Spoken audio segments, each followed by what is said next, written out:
ಅರಸರುಗಳ ಎರಡನೆಯ ಗ್ರಂಥದಿಂದ ವಾಚನ. ಅಧ್ಯಾಯ 21.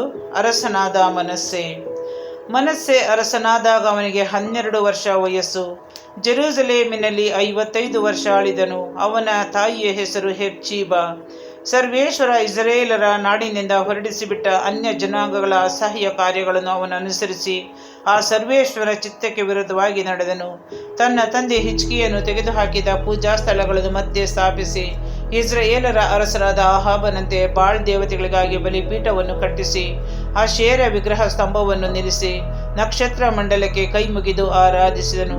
ಸರ್ವೇಶ್ವರ ತಮ್ಮ ಹೆಸರನ್ನು ಸ್ಥಾಪಿಸುವುದಕ್ಕಾಗಿ ಆರಿಸಿಕೊಂಡ ಜೆರೂಸಲೇಮಿನ ದೇವಾಲಯದ 2 ಪ್ರಾಕಾರಗಳಲ್ಲಿಯೂ ಸರ್ವ ನಕ್ಷತ್ರ ಮಂಡಲಕ್ಕಾಗಿ ಬಲಿಪೀಠಗಳನ್ನು ಕಟ್ಟಿಸಿದನು. ಇದಲ್ಲದೆ ಅವನು ತನ್ನ ಮಗನನ್ನು ಬಲಿಯಗ್ನಿ ಪರೀಕ್ಷೆಗೆ ಗುರಿಯಾಗಿಸಿದನು. ಕಣಿ ಹೇಳಿಸುವುದು, ತಂತ್ರ ಮಂತ್ರಗಳನ್ನು ಮಾಡಿಸುವುದು, ಭೂತ ಪ್ರೇತಗಳನ್ನು ವಿಚಾರಿಸುವವರನ್ನು ಸಂಪರ್ಕಿಸುವುದು, ಇವೇ ಮೊದಲಾದ ದುಷ್ಕೃತ್ಯಗಳಿಂದ ಸರ್ವೇಶ್ವರನಿಗೆ ಕೋಪವನ್ನೆಬ್ಬಿಸಿದನು. ತಾನು ಮಾಡಿಸಿದ ಅಶೇರ ವಿಗ್ರಹ ಸ್ತಂಭವನ್ನು ದೇವಾಲಯದಲ್ಲಿ ಇಡಿಸಿದನು. ಸರ್ವೇಶ್ವರ ಆಲಯದ ವಿಷಯದಲ್ಲಿ ದಾವೀದನಿಗೂ ಅವನ ಮಗ ಸೊಲೊಮೋನನಿಗೂ ಇಸ್ರಾಯೇಲರು ತಮಗೆ ಮೋಶೆಯ ಮುಖಾಂತರ ಕೊಡಲಾದ ನನ್ನ ಧರ್ಮಶಾಸ್ತ್ರದ ನಿಬಂಧನೆಗಳನ್ನು ಅನುಸರಿಸಿ ನಡೆಯುವುದಾದರೆ ನನ್ನ ನಾಮ ಮಹತ್ತು ಈ ದೇವಾಲಯದಲ್ಲೂ ಇಸ್ರಾಯೇಲರ ಊರುಗಳಲ್ಲೂ ಹಾಗೂ ನನಗೆ ಪ್ರಿಯವಾಗಿರುವ ಜೆರೂಸಲೇಮಿನಲ್ಲೂ ಸದಾಕಾಲ ಇರುವುದು. ಇಸ್ರಾಯೇಲರು ಇನ್ನು ಮುಂದೆ ದೇಶಭ್ರಷ್ಟರಾಗಿ ಅಲೆದಾಡದೆ ತಮ್ಮ ಪಿತೃಗಳಿಗೆ ಕೊಡಲಾದ ನಾಡಿನಲ್ಲಿಯೇ ವಾಸವಾಗಿರುವಂತೆ ಮಾಡುವೆನು ಎಂದು ಹೇಳಿದ್ದರು. ಆದರೆ ಇಸ್ರಾಯೇಲರವರ ಮಾತನ್ನು ಕೇಳದೆ ಮನಸ್ಸಿನಿಂದ ಪ್ರೇರಿತರಾಗಿ ತಮ್ಮ ಮುಂದೆಯೇ ಸರ್ವೇಶ್ವರನಿಂದ ಸಂಹೃತರಾದ ಅನ್ಯ ಜನಾಂಗಗಳಿಗಿಂತಲೂ ದುಷ್ಟರಾದರು. ಆಗ ಸರ್ವೇಶ್ವರ ತನ್ನ ದಾಸರಾದ ಪ್ರವಾದಿಗಳ ಮುಖಾಂತರ ಯಹೂದ್ಯರ ಅರಸನಾದ ಮನಸ್ಸೆಯು ಹಿಂದೆ ಇದ್ದ ಆ ಮೋರ್ಯರ ಕೃತ್ಯಗಳಿಗಿಂತ ಅಸಹ್ಯವಾದ ಕೃತ್ಯಗಳನ್ನು ನಡೆಸಿದ್ದಾನೆ. ವಿಗ್ರಹಗಳಿಂದ ಯಹೂದ್ಯರನ್ನು ಪಾಪಕ್ಕೆ ಪ್ರೇರಿಸಿದ್ದಾನೆ. ಆದ್ದರಿಂದ ಇಸ್ರೇಲ್ ದೇವರಾದ ಸರ್ವೇಶ್ವರ ಎಂಬ ನಾನು ಜೆರೂಸಲೇಮಿನವರ ಮೇಲೂ ಜುದೇಯದವರ ಮೇಲೂ ಕೇಡನ್ನು ಬರಮಾಡುವೆನು. ಅದನ್ನು ಕೇಳುವವರ 2 ಕಿವಿಗಳು ಬಿರಿಯುವುವು. ನೂಲು ಮಟ್ಟ ಗೋಲು ಇವುಗಳಿಂದಲೋ ಎಂಬಂತೆ ಸಮಾರಿಯವನ್ನು ಆಹಾಬನ ಮನೆಯನ್ನು ನೆಲಸಮ ಮಾಡಿ ಬಿಟ್ಟೆನಲ್ಲವೇ?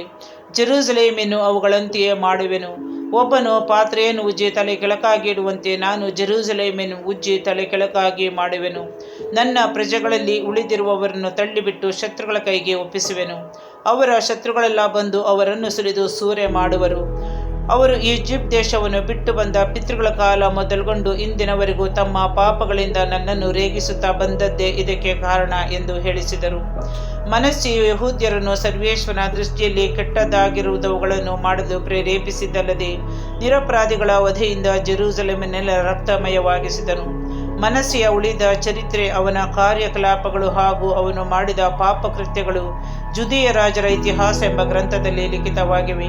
ಅವನು ಸತ್ತು ಪಿತೃಗಳ ಬಳಿ ಸೇರಿದಾಗ ಅವನ ಶವವನ್ನು ಅವನ ಅರಮನೆ ಇರುವ ಉಜ್ಜನ ವನದಲ್ಲಿ ಸಮಾಧಿ ಮಾಡಿದರು. ಅವನ ಸ್ಥಾನದಲ್ಲಿ ಅವನ ಮಗ ಆಮೋನನು ಅರಸನಾದನು. ಆಮೋನನು ಅರಸನಾದಾಗ 22 ವರ್ಷ ವಯಸ್ಸು. ಜೆರೂಸಲೇಮಿನಲ್ಲಿ 2 ವರ್ಷ ಆಳಿದನು. ಯೋಟ್ಟಾ ಊರಿನವಳು ಹಾರೋಚನ ಮಗಳು ಆದ ಮೆಷೆಲೆಮೆತ್ ಎಂಬಾಕೆ ಅವನ ತಾಯಿ.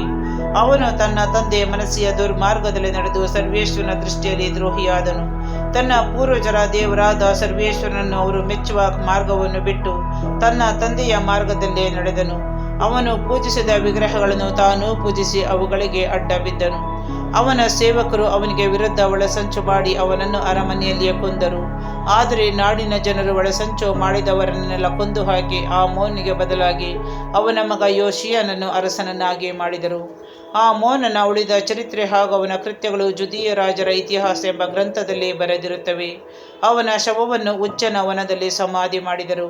ಅಲ್ಲಿ ಅವನು ಮೊದಲೇ ತನಗಾಗಿ ಒಂದು ಸಮಾಧಿಯನ್ನು ಸಿದ್ಧಪಡಿಸಿಟ್ಟಿದ್ದನು. ಅವನ ಸ್ಥಾನದಲ್ಲಿ ಅವನ ಮಗ ಯೋಷೀಯನು ಅರಸನಾದನು.